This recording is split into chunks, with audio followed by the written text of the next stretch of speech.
Welcome to another episode of TechXY Turbo. My name is Frank Gullo, and I am your host. Today we're joined by Stephanie Armstrong, the co-founder of Moxie Creative Studios and a powerhouse brand strategist. Stephanie has led major campaigns and partnerships with brands like Pepsi, Universal Studios, and Louis Vuitton, generating over $40 million in growth. Stephanie is also a champion for equity and entrepreneurship. She leads upstate New York's Minority and Women-Owned Business Summit and supports rising founders through mentorship and impact-focused initiatives. Stephanie, great to have you here today. Can you tell us a little bit about yourself and the work you're doing today? Yeah, absolutely. So as you mentioned, I'm the co-founder and CEO of Moxie Creative Studios. Our specialties are in branding, omni-channel digital marketing, and events. However, with the way that things work today in terms of everything kind of being much more interconnected, our hands end up in a lot of different buckets when we're working with businesses. So we've had the opportunity to scale and support the scale of many different companies through that process. We really focus today on impact-driven work, so just people and businesses and organizations that are trying to do something positive, make some kind of impact. We've supported businesses of both kinds, but when we really got conscious and intentional about how we wanted to use our gift and our skill set, we really wanted to focus on using that to amplify voices that the world needs to hear right now. So we also have a specialty in personal branding where we're really working with those impact-driven leaders to help, refine their message and amplify their online presence, because we really believe that today we need those types of leaders to help usher in this next wave of whatever it is that we're walking into, right? Technology has made a big impact on the way that we live our lives, and we think it's really important that we have the right voices leading the way. Great. When we were talking about you coming on the podcast, like you had mentioned, I'm happy to do it, but I'm not that tech. And, looking at Moxie's portfolio, technology is all over it. So I'm curious, what is your personal relationship to technology, coming up to this point as a business owner? Yeah, well, it's really interesting because when I started my career, I was in traditional advertising. So I worked in the television industry. And at that point in time, marketing was pretty straightforward, laid back, pretty simple. If a business owner wanted to promote that they were having a big sale, right, then what they did is they called up the TV station or they called up the newspaper station and said, hey, I'm having a Memorial Day sale. I need everybody to know.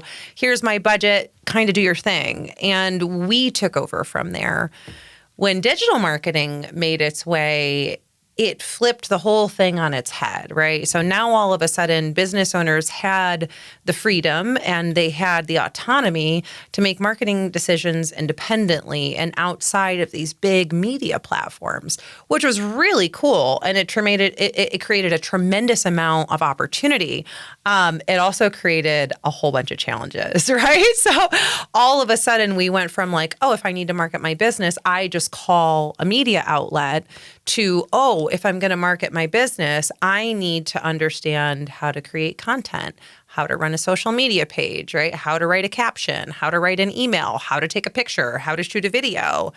And everything shifted. So it's really been an incredible experience for us. Just, I'm an elder millennial. Okay. So I'm still in the millennial category, but I'm definitely on the elder side of millennials. So I knew life before tech, right? And I knew life after tech. So I kind of had this great experience of, I grew up as one of those kids where I had to be home by the time the street lights came on. I was one of those. But by the time I was a teenager, right, the internet had come out. And in the beginning, it was very different, right? It was very simple. Now it's in every single facet of our lives. So I've kind of had this opportunity to grow with it, but also maintain this kind of old school values too, where to me, humanity is always going to be important, right? Where I look at my kids, and I've raised my kids to understand that humanity is important. But when I look at the next generation, sometimes that gets lost. They lean on the technology so much. If we look at, social skills has been a big conversation for this generation, where they're so used to, communicating through a phone that when they're in real life settings, sometimes they don't really know how to interact. We kind of had the great opportunity of getting a little bit of both. So we know how to leverage the technology. And I would say this is how it looks at Moxie. We know how to leverage the technology without the technology leveraging us. Interesting. Yeah, the human connection. And let's talk about that a little more, because at Moxie, you're obviously helping clients try to build brand, connection. What would you say some of the creative tech, the collaboration platforms, other tools that you're seeing today and that you're helping customers work with while they can maintain the old connection and the best of tech? Yeah. Some of our favorite creative tools, one of the ones I love to talk about most is Canva, which today is pretty mainstream, and I'm very excited about that. It was so funny because for years I would say there's only two things I don't do. Like I've had enough experience in pretty much everything with digital marketing that I can be at least dangerous in pretty much any category. But there were two things I didn't do. One was graphic design and the other was website development. And then Canva came out. So when Canva came out, it was like this, open platform. It was very user-friendly, right? They had all of these tutorials and how to use it. And I was someone who always had a great eye for design in terms of what looked good. But I wasn't a graphic designer by trade, and I didn't know how to use, Adobe or Illustrator or anything like that. When Canva got popular, which happened to be during COVID, I started using Canva. And it's like fast forward 5 years later, I create designs and people are like, oh my gosh, who did this? And I have no formal training whatsoever in graphic design, but because the platform was user-friendly enough, right? And it had the instructions that I needed and how to utilize it, as someone who just has a great eye for the way that things look, I've been able to, not that I'm trying to brand myself as a graphic designer here, because I certainly am not, but I have been able to really learn how to use that tool in such a way that today, like, people seek out my design, and that was really all just self-taught through Canva. So Canva is one of my favorite ones because I feel like it's so user-friendly. And for businesses today, like, you need to develop a lot of materials. Whether you're talking about social assets or website assets, even there's still use for some print assets, right? Like, you need these assets all the time, and Canva is just a really wonderful tool. So that's certainly one of my favorites. There's some really cool ones that we've been working with for the last few years, like Opus, which is one I am just loving evolving with. So when Opus is a video editing tool that you can take a long form video, put it in, and the AI will go through, review the video, identify the clips that have the best likelihood for engagement on social media. And it will cut that long form video into short form videos so that you can utilize this on social without having to watch, 60 minutes of long form content, kind of piecemeal, pick out the little pieces that you want and put it into something. It's doing it for you. Now it's layering things like B-roll into it or voiceover, right? It's adding transitions and giving suggestions, and it's becoming definitely a creative partner. I would say when it comes to AI, I don't know that AI will ever be able to imitate human art. Personally, maybe call me woo-woo, but I just feel like there's a certain amount of spirit and a certain amount of soul that goes into really creating a piece of art that people emotionally engage with. However, it is extremely helpful in supporting us in being able to be very efficient with the work that we're doing, produce greater quality and greater quantity of work, and ultimately give our clients more and more value because of the tools that are available to us. Yeah, that's a great answer. I think one of the positives is how these tools allow people, maybe without necessarily the budget or the skills, to still get started. And you mentioned Canva. Mm-hmm. What about for you personally? Do you use any AI tools, any go-to assistants outside? These are more business that you mentioned, which are great examples, but what are you dabbling in yourself? Yeah, I say right now that ChatGPT is my life assistant, and it is. I use it for a lot of different things. So I'm a fitness girly. I also have some injuries. So I have to be careful at the gym because I'm not 25 anymore, and Are you using tech? Are you using tech for your fitness and injuries, or I am. Yeah. So it's like I'm looking for, certain growth, but there are certain things like I can't do certain compound exercises. So I'm using ChatGPT to be like, okay, here's my height, here's my weight, here's my measurements, like here's what I'm trying to accomplish. Here's my injuries that I can't really play with at the gym. What would you recommend to help me to achieve my goals without putting myself in place for injury? And it's coming up with like workout plans for me. I'm also an avid cook. I love to cook. Anybody who knows me knows like that is outside of marketing. That's like my next favorite hobby. Recipes, it's been outstanding. So I definitely have some food sensitivities and stuff like that, but I'm just very conscious in terms of what I put in my body and into the bodies of the people I love when I'm preparing food. So maybe it's like, oh, I want to make this recipe, but I don't want to use so much butter. Right? Like, what could I do instead of the butter? What could I replace it with that's healthier? And then, it might give me an option like, okay, well, instead of the butter, use this. And I'll be like, oh, how is that going to affect the texture? Because the texture I'm looking for is really that. And I'll say, okay, well, then instead of that, combine these two things. So it's been really cool also to use it from a cooking perspective because I can really customize things exactly the way that I need them, whether it's because, I'm gluten intolerant or, I have high blood pressure, so I have to watch my salt intake or whatever it is. It's been amazing and very empowering, honestly, too, to be able to really take control of my health, whether it's through fitness or nutrition, with information that, number one, there's a lot of conflicting information when it comes to health and nutrition. So you can read a bunch of articles and maybe get different points of view. And then number two, it's not really catered to you, right? The author just wrote the article, so it might not actually have the answers to the questions that you're looking for, where, ChatGPT or some of these AI tools, it actually kind of gets to know you, right? And what your preferences are. I mean, it knows that I like, I always say, like, we don't really eat American food in my house. Like, we eat a little bit of everything else, though. It knows I like my food a little spicier. It knows I like my food, obviously, a little healthier. So now when it's preparing those things, it's already customizing it to my preferences, which is amazing. Great. Thank you for sharing that.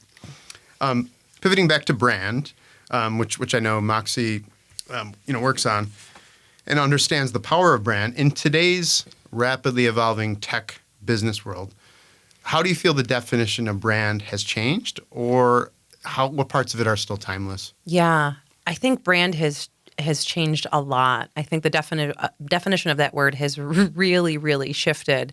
Where, early in my career when we talked about brand, I was talking about your logo.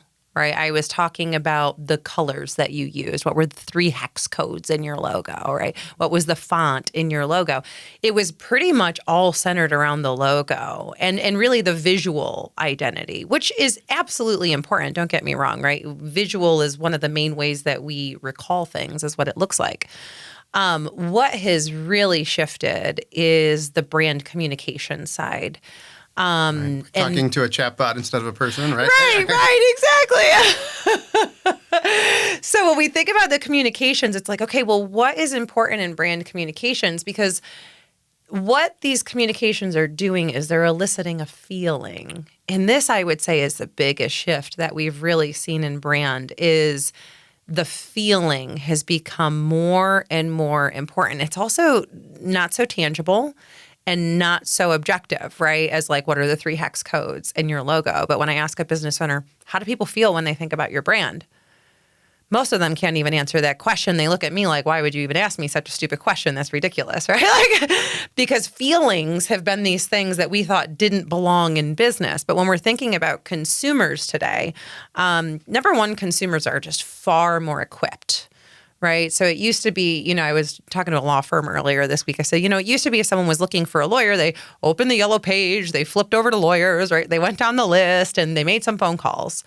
Well, now the way that the customer buying journey has changed is people, and depending how old they are, but when we look at the data, what it shows us is that for people who are under the age of 45, they're going to go to a business's social page first. Before they even go to the website, they're going to go to the social pages. If they don't like what they see on social, that is where the journey ends.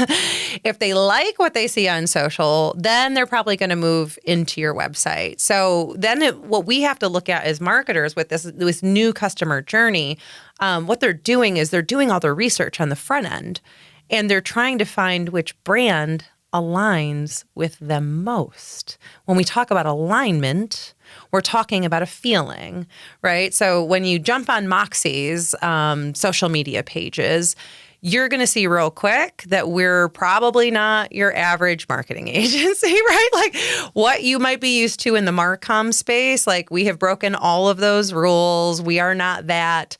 If you are looking for, we say we don't do vanilla. So like if you're looking for something more vanilla, we're probably not your team. But if you're someone who really wants to break through the noise and you really want to be disruptive and you want to be bold and you want to have, a brand that looks just sharp, right? Like it just walked out of GQ magazine, then you're going to want to talk to us. Like we're your people. You're going to get on there and you're going to see inspiration. That's a huge part of our brand, right? So these are our values. We have to get clear as businesses. What are our values? Like inspiration, motivation, empowerment, like those things are huge to us.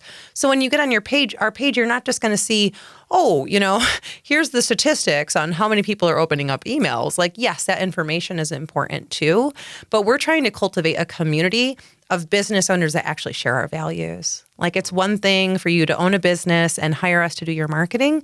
It's something very different when we share values, when we share vision, and we bring our talents together to create something together.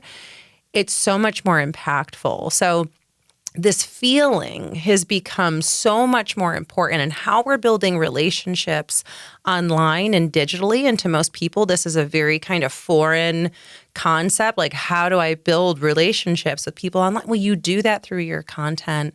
And when you learn how to put that energy and that brand into your content, as people are going through this journey, they choose you, right, before they even pick up the phone and give you a call. That sounds great, and certainly makes sense. I think when you factor in AI, digital platforms, marketing automation, how would you advise brands or agencies to not let it become too automated, right, and too drip campaign, right? Because I see that sometimes, but I also see the technology marketing to me, seeing the ads all over the place, and then you kind of lose some of what you're talking about. It's almost like you can see through like the machinery, right? Yeah, absolutely. I would say that's one of the most important things to us at Moxie, because again, we kind of come from this perspective of, let's leverage the technology. Let's not have the technology leverage us. How do we maintain this very human, very authentic? That's the most important thing. This very authentic experience. So for us, and what I would recommend to any business, for us, we really understand who our consumer is. Our consumer is a very specific person. They're someone who is conscious, who is aware, who takes responsibility, who's trying to make a positive impact in the world. They don't have to be, superhuman out here. Maybe they just, adopted a cat a couple of years ago and that was their give back. I don't care, but they're people who are just trying to do something positive in this world, trying to make an impact.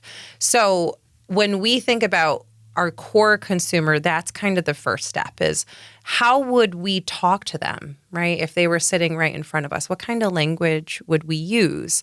The language that we use to talk to our consumers is very different than the language that other marketing agencies use, because we're not just looking for any business owner. Like, I'm really looking for change makers. And if you're not a change maker, we're probably not going to resonate entirely, So that's the first step is like, you really need to understand who it is that you're talking to, and then you need to make sure that you're talking to them. Secondly, this is where segmentation becomes really, really important. And this is where like marketing operations have just gotten much more complex. But when these things are done right, they're extremely effective. So with segmentation, even within that core demographic, for example, we serve a lot of women-owned businesses, but I always say it's not that we only serve women-owned businesses. We serve all genders. However, the men that we work with tend to be men that are a little bit more progressive. And the reason for that, just to, keep it all the way funky, because that's how we roll around here, is traditionally it has been difficult for certain men, not all men, to take the counsel of a woman in a professional setting. And I have experienced this many, many, many, many times. So I don't put myself through that anymore, right? Like if I meet a client who I'm like, oh, I kind of sense that there's maybe there's a gender issue here where maybe they don't look at females as equals in the workplace. I just choose not to work with them, and honestly, most of the time they don't even want to work with me because I bother them, right? So what ends up happening is the men who are, more supportive of women, maybe they're girl dads, whatever it is, those are going to be the people who are attracted to work with our brand. And that's because of the messaging that we put out and the way that we portray ourselves. But the way that I talk to him is going to be very different than the way that I talk to my woman-owned business, right? So this is the other piece, is really getting clear on how do we segment the audience. I'm not going to send out a marketing piece to my male clients that's like, hey, sis, but that's how I talk to my female clients, So we have to make sure that even within the target demographic that we're reaching out to, we're segmenting that into like, who really are these people? And then how can we engage them personally? So personalization is a really big piece of the conversation. Yeah, and speaking of both personalization as well as segmentation that you mentioned, what role for Moxie and in marketing in general are you seeing, advanced data analytics, CRM, and other marketing technologies? It's one thing to talk about brand and feelings, but the data will show the real behavior. And do you have instances where sometimes the data is showing a different picture than what you're hearing that people want, and you have to wade through to get to the reality of it? Yeah. That's a great question. So the really cool thing about today is so many things are interconnected. And this is what I love about omni-channel marketing, right? Is omni-channel really creates this opportunity for different marketing mechanisms to build on one another, and it creates an exponential result. So if you're just doing email marketing, or you're just doing SEO, or you're just doing, social, it's one channel, right? It's one vehicle that you're using. But when you start to layer and integrate these things, and one thing can talk to the other thing, and data can move from one platform to the next, we start to get a really clear picture of exactly what is going on when people are engaging. So whether it's, you have your basic ones like, our analytics platforms, whether it's Google Analytics or Meta Analytics, that are giving a certain picture, right? Then we're going over to really take a look at, how are people really engaging with this? What is driving conversion?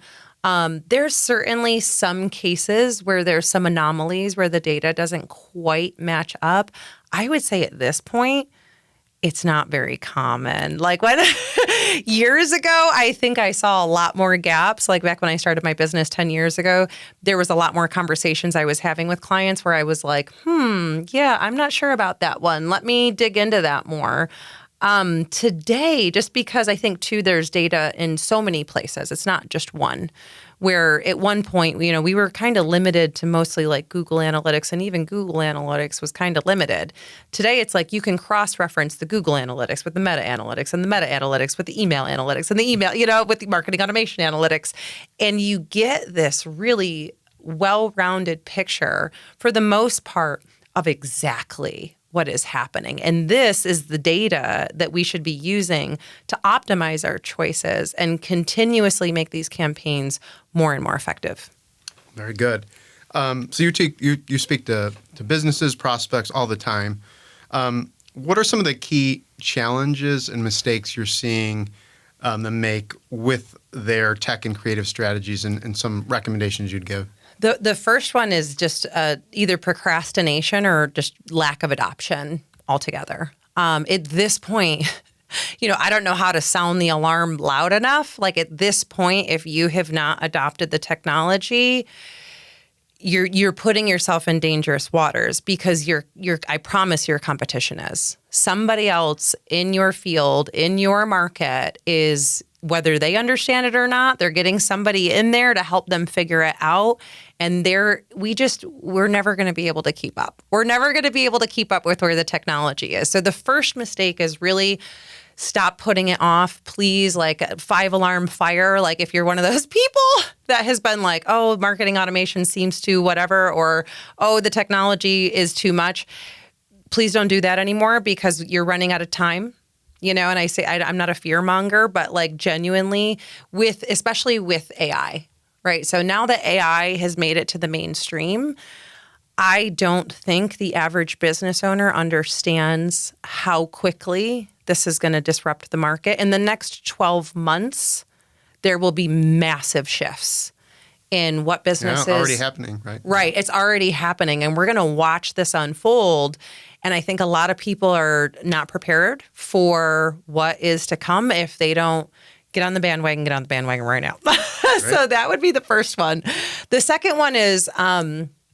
at this point, the truth is, as much as I try to make everything feel very like accessible and cool and fun, the truth is this is not something that you can just throw anyone into and they're going to be able to manage it for you. So it's really critically important that you have someone who is managing these tools, creating these systems that really knows what they're doing. It's not just enough to kind of, this person just graduated from college, and we're going to throw them in this marketing role because it's not. It actually, within marketing, there's over 50 different specializations today. So even if you got someone who is specialized in one thing, they might not be specialized in another. So there's definitely this other piece where I think a lot of business owners, they're viewing marketing the way it was 20 years ago, where it was just really easy and all they had to do was kind of make some phone calls and a few adjustments and make sure the brand was intact. That is not the case today. So the other piece would be definitely make sure you have the right people in the right seats. This can also be a challenge because for a lot of business owners, they may not even know what questions to ask or how to vet these people because they're not familiar enough with the industry. So if that's the case, and it's like, how can you get a consultant or someone in your corner that can help, to really vet these people and make sure that you have the right talent? Because the worst thing in the world is you get somebody in the seat, they don't know what they're doing, and now you're spending a bunch on marketing and you're not seeing the results. Like at this point, everyone should be seeing results. We have enough data. It's a science now. It's not a matter of opinion or, creative ability. It really is a science now. So everyone should be able to see ROI. Thank you. Very helpful. A few more questions, and I want to get into, we can talk more, but mentorship, community, industry events are very important to you. So besides the professional success you've achieved, what community and impact-focused initiatives are you currently involved with, most proud of, and where has tech helped you, grow these initiatives? Yeah. I'm deeply, deeply, deeply committed to women's work. It's just always been something that really called me. Obviously, I am a woman, so there's, there's a little bias there. But what I found over my career that really inspired me, because this wasn't my intention when I began. Like when I began, it wasn't like, oh, let me, build this woman-owned business army. Because here was the other truth. I remember when I started in television, I got my list, and I think there was like 100 businesses or so on there. 2 of them were female owned. And those 2 businesses were like, I think one was a restaurant and the other one was a bookstore. And they were very small, and they did like a Christmas promotion. Like they didn't even run regularly. And over the last 15 years, it's been this really incredible experience, especially from where I sit because I work with business owners every day, to watch women just rise in the ranks in the most amazing ways, like in record time. We're just like breaking records of female entrepreneurship. So as I watched this and I was working more closely with women, the other thing that I noticed is that entrepreneurship, and I want to make sure that I say I'm speaking generally when I say these things because I realize every single person is different and gender expression is a spectrum, and I get that. So please forgive me. I'm going to tell the story generally. So generally speaking, what I noticed was that women did not respond to the stress of entrepreneurship the same way that my male clients responded to the stress. It was almost as if my male clients had been more conditioned for the stress. They did not internalize it as much. They didn't make it about themselves if there was something that went wrong. And what I was noticing with my female clients is they were really internalizing the stress. If anything went wrong in the business, they blamed themselves for it. They were bringing behaviors like people pleasing, which is, a very social conditioning type of behavior into the workplace. And it was kind of sabotaging their results. And after a while, I kind of went, oh my goodness, this experience is different for us. It's different for us. And we really need to focus some time and some attention and some care. And it's not to say that men don't need it, because anyone that knows me knows I'm a huge advocate that I'm like, men need this too. I'm just not a man, so I'm not the person to lead that. And I am constantly telling my male friends, like, please, one of you lead the charge in men's healing and restoration. It's not my place, but really focusing on how do we nurture and nourish and support the healing process of these women so that they can shed some of these beliefs, shed some of these behaviors, really step into the best version, because they're brilliant. They're so smart and they're so creative and they have these out of the box ideas, and they just, women, we just think of things differently because our brains are just different. And they're being like impeded in many cases by really what I would refer to as more as personal development things, So I've really committed over the last 10 years to supporting the evolution and the growth, the healing of women, whether we're doing that sometimes we're doing that through workshops. Sometimes we're doing that through retreats. We're planning a couple of retreats right now. Sometimes we're doing that through fun. Sometimes girls just need to let their hair down, have a good time, So we're creating these communities. And I think what we're seeing is women are really thriving in this environment. So we're creating this community where, like, yes, I want to know about your business. I want to support you in your business. Let's talk about, the nuts and bolts, but also, sister, how are you just as a woman? Like, let me check in with you. Are you resting well? Are you taking care of yourself? When's the last time that you took a bubble bath? Those types of things that women really need to make sure they continue to practice their self-care. Socially, we've been really conditioned to nurture and caretake. And I love that. I don't ever want to lose that part of myself. In business, though, sometimes we have to make sure that we're nurturing and we're caretaking for ourselves, too. Absolutely. And I think, as we've talked about, tech has a role for women. And I think from your answers, it's very much for everyone. Absolutely. Okay. Looking ahead, what emerging tech within the marketing space, whether it's AI for personal content, AR, VR, like I have the Oculus headset, immersive brand experiences, or new social, or a break from the old social because of different platforms that are no longer what they were. What are you seeing? Like, what should people be looking for besides AI, I think, as you mentioned, and some of the other things? Anything you'd call out? There's really some exciting shifts, and we're seeing this even within tools like Canva, where the technology is just getting so intelligent that, for example, like when we're creating a campaign, we might need one asset in 16 different formats, right? So it has to be redesigned 16 different times so that it fits a Facebook event cover, it fits a LinkedIn banner, it fits, an email banner, it fits into a Google form.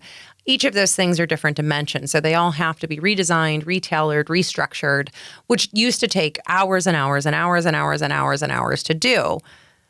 On Canva now, it's literally one click of a button, right? Where you can say, okay, I need this in these 12 formats, go. And it just does it, right? So it's greatly shortening the amount of time that it's taken to do tedious things. Like, we're still taking the time to create the designs because, like I mentioned earlier, I feel like it takes a certain amount of soul to create a piece of art that emotionally engages another human being. But how can we leverage the technology to increase our efficiency and productivity? So these are some ways that we're seeing that happen. The marketing automation is so exciting. I call it a money machine. When it's built correctly, it runs no matter what you're doing, right? Yeah, and sometimes the emails never stop either. Sometimes they never stop. You got to hit that unsubscribe button, right? That means it wasn't it shouldn't be programmed that way, for sure. But that's a good example, right, of not thinking about the human experiences. We don't want to be inundated, and actually, the second that you inundate us, you've lost us, right? So the technology is leveraging you, and you are not leveraging it, right? Marketing automation, though, is one that I am so excited about, because what it's doing is it's a lot of businesses struggle with sales. Sales is a tough one because the reality is most people are not good salespeople. And to find good salespeople, it really is like finding a needle in a haystack. So sales can be a really tough thing for businesses. Marketing automation can greatly alleviate that problem, and it can do it in such a way that it almost becomes predictable, right? There's always going to be some anomalies, don't get me wrong. But for the most part, once you start to get the data back from that, you kind of have an idea of like, okay, this campaign is going to generate 10 pre-qualified leads every month that I can feed to my sales team. They can follow up. I know, our salesperson closes 50% of them, so I can count on 5 new clients a month from this marketing automation. So it's really it's at the point now where it really is, it's a math equation. As long as you're doing it right, that's the art. That's the art of it, of course. But as long as you're doing it right, it's really become a math equation. So the marketing automation is getting very, very exciting to me. It's really providing wonderful solutions, not just for sales, but even things like customer experience. Even operations, right? Really improving the operations within your business. So these tools are really allowing business owners, to me, it's like focus on the things that matter most. Focus on your people, whether it's your internal people and your team or your staff, your clientele, the people that you serve. Focus your energy there. Let the technology do what it needs to do in the background, and you're going to have such a win on the front end and the back end of your business. Great. So I have one question, but before I do, where can people find you if they have questions, if they want to work with Moxie, or if they want to learn more about some of the other initiatives you mentioned, whether it's the retreat, the women's work, where is the best place for people to reach you? Yeah, so you can always visit our website, moxiecreativestudios.com. We are on every major social platform at Moxie Creative Studios, and me personally at I am Stephanie Armstrong. Great. So wanted to close with, for our listeners who may not know, we've been working together to help build the brand of the podcast, TechXY Turbo. And one of the amusing points of the creative development was the name Turbo. And so when I had pitched the name Turbo, so both you, Stephanie, and creative partner Ruby made faces. Mm-hmm. And so I remember taking a week to think about it. I'm like, okay, I'm not sold. And part of it is I went back to listen to Judas Priest. There's a song Turbo. Okay. I'm a Gen Xer, right? So it was one of my, so I'm like, I thought it was a tech sounding term. So yeah. But then come back and both you kind of came around. So I want to get your final thoughts on the name TechXY Turbo for this podcast. You're so funny. So when you said turbo the first time, all I pictured was like turbo jetpack on like a Super Nintendo character, right? Like that was what I pictured. Beautiful.